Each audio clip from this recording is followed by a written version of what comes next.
माधव सिंह भंडारी जी ने अपने बेटे गजेंद्र सिंह की बलि दी और इसी स्थान पे दी है। तो दोस्तों हमारा हो चुका है पोपट, क्योंकि हम आ चुके हैं गलत।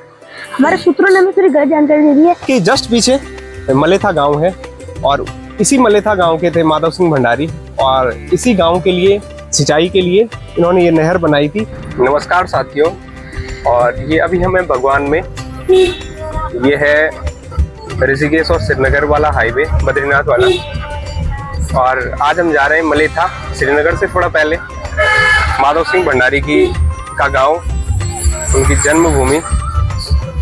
तो ले चलते हैं फिर आपको मलेथा। और ये अब हम पहुंच चुके हैं मलेथा में, और ये मलेथा से थोड़ा टिहरी वाली रोड पे, श्रीनगर वाली पे नहीं जाना, हमें जाना है टिहरी वाली पे। और मलेथा गांव नीचे भी था, ऊपर भी है, तो रास्ता ऊपर से, तो ऊपर से चलेंगे यहाँ से होते हुए, और अभी आएगा माधव सिंह भंडारी जी का गांव। और वो पुल जो ऐतिहासिक नहर है उसको आपको दिखाएंगे, उसके बारे में क्या मान्यताएं हैं वो सब आपको बताएंगे भी वहां पहुंच के। वीर माधव सिंह भंडारी स्मृति द्वार, और ये मेन गेट है मलेथा का, और यहाँ से नीचे जाएंगे हम। ये हमारे साथ सिद्धांत जी कर रहे हैं तलवारबाजी। तो दोस्तों अभी हम जा रहे हैं माधव सिंह जी ने बनाई हुई जो नहर है उधर साइड, और यहाँ से रास्ते चलते हैं। ये हैं चाचू, वो आगे चल रहे हैं मामा। सिद्धांत जी को प्यास लग गई इतने में, अभी तो हम थोड़ा ही चले थे। प्यास लग गई क्या? ये धारा है, यहाँ प्यास तो लगी। और ये अब हम वहाँ जा रहे हैं जहाँ माधव सिंह भंडारी जी ने नहर का निर्माण करा था, एक पहाड़ को खोद के। तो यहीं कहीं है नीचे को। यहाँ फिसलन बहुत है। हाँ, फिसलन भी है, काफी डेंजरस रास्ता, और लोग बता रहे हैं कि यहाँ भाग भी रहता कि नीचे। और ये देखिए, ये मिला है हमें यहाँ गुच्ची मशरूम, जिसे मोरचुला भी कहते हैं। ये एक क्या है, फंगस है, लेकिन काफी मशरूम है, लेकिन मशरूम है पर मशरूम में सबसे महंगा मशरूम। हाँ, गुच्ची भी कहते हैं इसे। गुच्ची मशरूम, लोकल भाषा में से गुच्ची मशरूम कहा जाता है। यहाँ से भी अभी हम आगे जाएंगे, और ये तो खैर रास्ता काफी डेंजरस है, चलते हैं आगे। ये आप देख सकते हैं कितना डेंजरस हो रखा है, और बहुत वो है यहाँ पर। और ये सिद्धांत जी बिल्कुल बैठ के आ रहे हैं। और ये अब हम नहर आए, तो ये नहर पूरी उन्होंने बना रखी है, और मेन जो सुरंग है, जो पहाड़ खोद के उन्होंने एक सुरंग बनाई है, सुरंग के अंदर ये नहर बनाई है। वो वाला पहाड़ भी आपको दिखाएंगे आगे। सोच रहे थे कि उनको सही रास्ते आ गए, सही जगह मिल गई, लेकिन फिर यहाँ से झाड़ी शुरू हो गई, और यहाँ से आगे, लेकिन जब आ गए हैं तो पूरा ही चलेंगे। तो दोस्तों हमारा हो चुका है पोपट, क्योंकि हम आ चुके हैं गलत। हमारे सूत्रों ने हमें पूरी गलत जानकारी दे दी है। अब हम आ चुके हैं बिल्कुल नहर के लास्ट छोर पे, जहाँ से नहर शुरू होती है। और ये नीचे आप देख सकते हैं, संदीप जी दिखाएंगे आपको, नीचे ये नदी है, और इसी नदी से ये पानी ऊपर को आ रहा है। ये आप देख सकते हैं कितना नीचे है, और इसका लेवल और इसका लेवल आप देख सकते हैं कितने नीचे है, लेकिन आगे से लगभग बराबर है, थोड़ा आगे जाके। और ये पुल बनाई गई है, नहर बनाई गई है, और काफी मजबूत नहर है, जबकि ये 16वीं शताब्दी की लगभग बताते हैं इसे, 16वीं शताब्दी की है, और आज तक इतनी चल रही है। तो आप लगा सकते हैं अनुमान कि कितना मजबूत ये बनाई गई होगी। और अभी हम आगे जाएंगे, और आगे की कहानी कुछ और ही है, वो आपको आगे में ही बताएंगे। फिर वो नहर से आए हैं, लास्ट जहाँ से नहर शुरू होती है, लगभग उसी पॉइंट तक हम पहुँच गए थे। और ये हम नहर आए, तो ये यहाँ पे एक मंदिर है, और यहाँ तक तो बताते हैं कि जो मान्यताएं हैं कि यहाँ तक तो पानी पहुँच गया था। वो जब नदी से पानी ला रहे थे और ये नहर ला रहे थे, तो यहाँ तक तो खैर पानी पहुँच गया था, लेकिन इसके बाद पानी आगे नहीं गया। तो माधव सिंह भंडारी जी ने अपने बेटे गजेंद्र सिंह की बलि दी और इसी स्थान पे दी है। बताते हैं कि यहाँ पे उनका जो सर गिरा है, और ये मंदिर गजेंद्र सिंह का ही है उनका।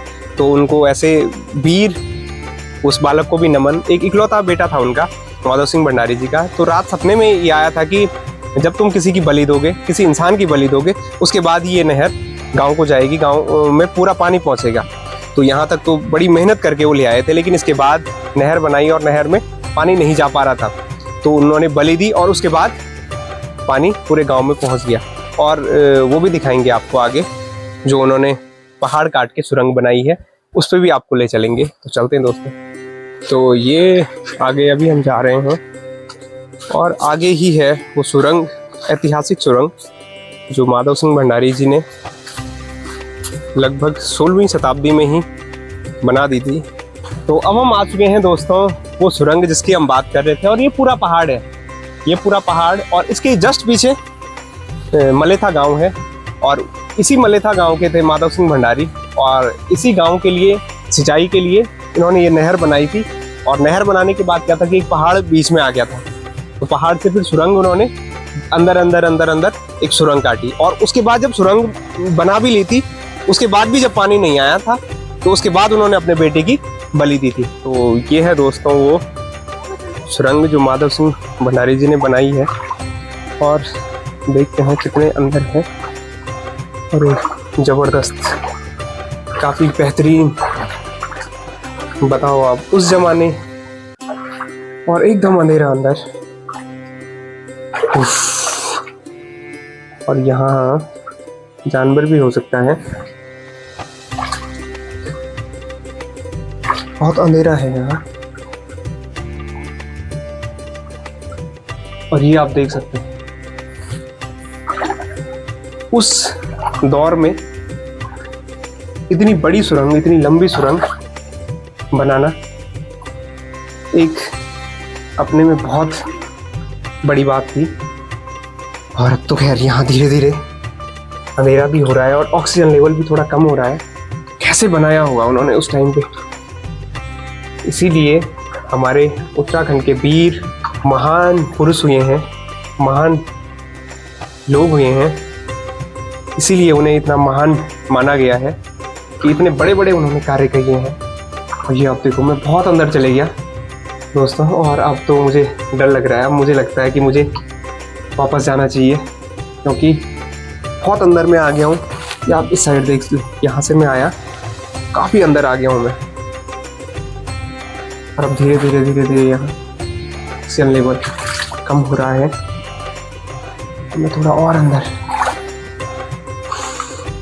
और यहाँ आप देख सकते हैं, यहाँ मकड़ियाँ, बिच्छू भी हो सकते हैं, सांप भी हो सकते हैं। एक तो हमारे पास उजाला नहीं है, इतना आइडिया नहीं था हमें, वो तो पूरी व्यवस्था से आते। और काफ़ी अंदर है ये। तो अब दोस्तों हमें वापस चलना चाहिए। तो अब हम चलते हैं वापस। कितनी ज़बरदस्त नहर बनाई है, नमन है ऐसे वीर सपूतों को। और यही वो पहाड़ है दोस्तों, ये वाला, जहाँ ये टावर लगा इतना बड़ा। और जस्ट इसी के नीचे ये जो नहर है, नहर काटी है और सुरंग बना के नहर का निर्माण करा है। और ठीक इसके बाद तब यहाँ, अब तो खैर यहाँ आजकल रेलवे का काम चल रहा है, लेकिन यहाँ बड़े सेरे थे। सेरे मतलब जहाँ पानी वाले खेतों को सेरा कहते हैं, जहाँ धान उगती है और भी सारी चीज़ें होती हैं यहाँ। तो ये काफ़ी सुंदर यहाँ खेत थे, कुछ कुछ दिखाई भी दे रहे होंगे आपको। तो यहाँ ये तभी संभव हो पाया जब माधव सिंह भंडारी जी ने इस पुल का निर्माण करा। ये अभी हम यहाँ से आए हैं नीचे, ये नहर थी और इस रास्ते, और यहाँ पे है माधव सिंह भंडारी जी की प्रतिमा, उनकी मूर्ति।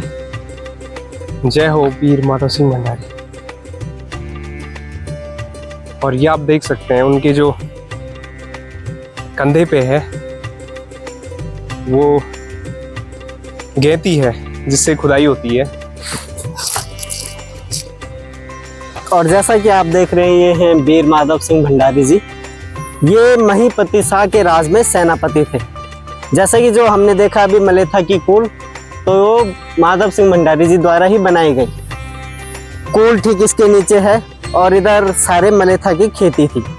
इन खेतों के लिए उन्होंने पुल का निर्माण किया था, क्योंकि यहाँ पानी का कोई साधन नहीं था। नदी भी बहुत नीचे थी, जिसके कारण नदी का पानी भी खेतों तक आ नहीं पाता, इसलिए उन्होंने पुल का निर्माण किया और यहाँ खेती होती थी। पर अब यहाँ रेलवे ने अपना काम किया और यहाँ वीर माधव सिंह भंडारी नाम से एक रेलवे स्टेशन भी बनने जा रहा है। ये कर्णप्रयाग ऋषिकेश रेलवे लाइन के बीच में एक स्टेशन है, जिसे वीर माधव सिंह भंडारी जी को समर्पित करते हुए उसका नाम वीर माधव सिंह भंडारी स्टेशन रखा है। और वीर माधव सिंह भंडारी जी ने पुल का निर्माण ही नहीं किया, बल्कि वो महीपति शाह के राज में एक बहुत बड़े सेनापति थे। जैसा कि नाम से ही वीर, वो काफी विशालकाय, बड़े, काफी ताकतवर सेनापति माने जाते थे। महीपति शाह ने 1629 से लेके 1646 तक गढ़वाल में राज किया, तो उनके 4 प्रमुख सेनापतियों में से वीर माधव सिंह भंडारी भी एक सेनापति थे। जय हो माधव सिंह भंडारी। और ये हमारे ठीक पीछे माधव सिंह भंडारी जी की प्रतिमा है। और जैसे कि अभी संदीप जी ने बताया कि भड़ थे, काफ़ी विशाल का इनका शरीर था और ये सेनापति थे, क्योंकि हष्टपुष्ट थे। और इन्होंने एक पुल का निर्माण तो करा ही था। ये महीपति शाह के सेनापति भी थे और प्रमुख सेनापति थे, 4 सेनापतियों में भी प्रमुख सेनापति थे। और इन्होंने तिब्बत की लड़ाई लड़ी थी। एक इनके बारे में एक कथा और प्रचलित है कि जब हम आजकल अभी दिवाली के बाद एकादशी या एकादश दिवाली मनाते हैं, और ये लगभग गढ़वाल रीजन में ही होती है, तो इसका महत्व यही है कि ये जब युद्ध पे गए थे तिब्बत, जब गढ़वाल और तिब्बत की सेना के बीच युद्ध हुआ था, तो ये तिब्बत तक चले गए थे। और जब लगभग काफ़ी टाइम बाद वापस नहीं आए, तो लोगों को लगा कि शायद इन्होंने अपनी जान गंवा दी है और ये शायद ख़त्म हो चुके हैं, वहाँ मर चुके हैं। लेकिन ऐसा नहीं हुआ। लगभग 11-12 दिन बाद, दिवाली के भी बाद, ये यहाँ पहुँचे। और जब वो पहुँचे तो लोगों को इतनी खुशी हुई अपने सेनापति को देख के कि एक जश्न का माहौल बना और लोगों ने दीप जलाए ठीक 11 दिन बाद। तो यही इसका महत्व है कि एकादश जो दिवाली है ये माधव सिंह भंडारी के ही उस पर बनाई जाती है, ये भी एक मान्यता है। तो ये आज हम माधव सिंह भंडारी के गांव मलेथा में आए थे और अभी हम माधव सिंह भंडारी जी के बिल्कुल पास बैठे हैं। तो एक चीज़ से थोड़ा सा मन दुखी भी होता है कि हम थोड़ा सा अपने इतिहास को इतना, उत्तराखंड के इतिहास में हमारे ऐसे योद्धा हुए हैं, ऐसे वीर हुए हैं, न केवल माधव सिंह भंडारी बल्कि और भी हमारे ऐसे ही वीर हुए हैं, लेकिन इनके बारे में लोगों को कम जानकारी है। इससे थोड़ा सा मन में दुख होता है कि ऐसे वीरों के बारे में हम कम जानते हैं। तो हमारा यही सुझाव है कि हमारी किताबों में मेन वही है, जब हम बचपन से जो पढ़ेंगे, बचपन से हम जब किताबें जो पढ़ते हैं वही हमारे दिमाग में रहता है। तो जो किताबों में ऐसे वीरों का जिक्र होना बिल्कुल ज़रूरी है, और उनको बल्कि न केवल किताबों तक ही सीमित रखें, बल्कि एक बार दिखाएं भी कि ऐसे ऐसे उन्होंने कार्य करे हैं, ऐसे महान कार्य करे हैं। तभी हमारे उत्तराखंड के ये जो हमारी धरोहरें हैं, न केवल कुल बल्कि हमारे माधव सिंह भंडारी जैसे ये भी हमारी धरोहर है, ये तभी संरक्षित रह सकती हैं जब हम आने वाली पीढ़ी को इसको देंगे, इनको बताएंगे। तो दोस्तों, ऐसी ही वीडियो को देखने के लिए हमारे चैनल से जुड़े रहें, हमारी इस वीडियो को लाइक करें, शेयर करें और हमारे चैनल को सब्सक्राइब करें। मिलते हैं आपको अगली वीडियो में। जय माधव सिंह भंडारी।